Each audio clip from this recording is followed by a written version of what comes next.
Hi everyone, it's Marie Bell from the Pilates Physio. I'm showing you our outside. It is throwing it down with snow and we have a lot of snow here today in Luxembourg. I just wanted to come on and do a very short video about my post yesterday about tips to help you find your pelvic floor. I was just trying to teach someone this morning about the flower effect, and it's not as simple as it sounds sometimes, especially when you try and sync the breathing with pelvic floor exercises. So I just want to run through a pelvic floor exercise and how you can use the flower analogy with the breath in the correct order. So thinking about your abdominal canister with your diaphragm at the top, your pelvic floor at the bottom. When we breathe in, the diaphragm moves down and so does the pelvic floor. And as we breathe out, the diaphragm lifts and the pelvic floor comes up.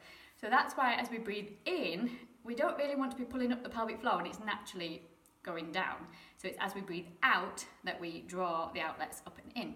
But it's a bit like rubbing your tummy and patting your head. It's very hard to try and sync that together. So with the breathing and the flower analogy, thinking about your pelvic floor outlets, we want to think about the back passage, squeezing the back passage closed. Imagine you've got wind, you're going to draw that wind into the front of the pelvis and try and aim it towards the front of the belly button. So it's coming in through the back passage and up towards the front of the pelvis and out the top. Because then you will recruit from the back all the way around the sling up to the front, thinking about squeezing the middle and the front passage as that comes up and through. So with the flower, if we try and think, so here the flower's opening, we're breathing in, we're breathing out, squeeze and close, breathing in, relax and open, breathing out, squeeze and close, breathing in, relax and open your pelvic floor, breathing out, squeeze and close.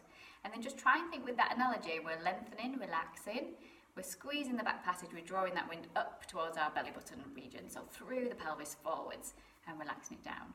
Maybe not that high, but we're drawing it in as we breathe out.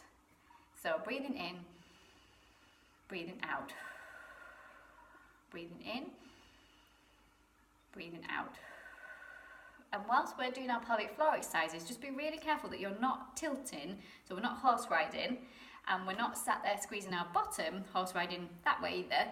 We should be completely still in our pelvis and we should just be squeezing the back passage, drawing that imaginary wind forwards and up through the vagina, up through the bladder, and we can create a good pelvic floor squeeze and lift. And that's what we should be aspiring to feel.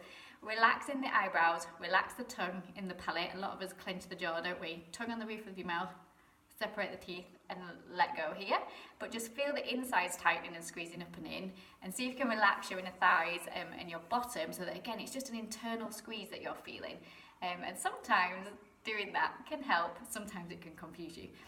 But I just hope that if you think about breathing in, breathing out, and trying to think about the passage of your back passage as you're squeezing the flower closed, breathing in, breathing out.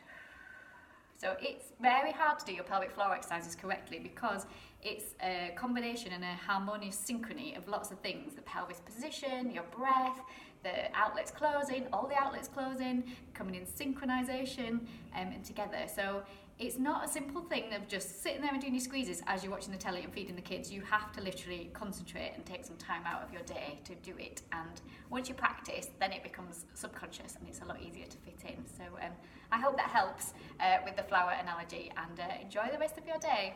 Bye.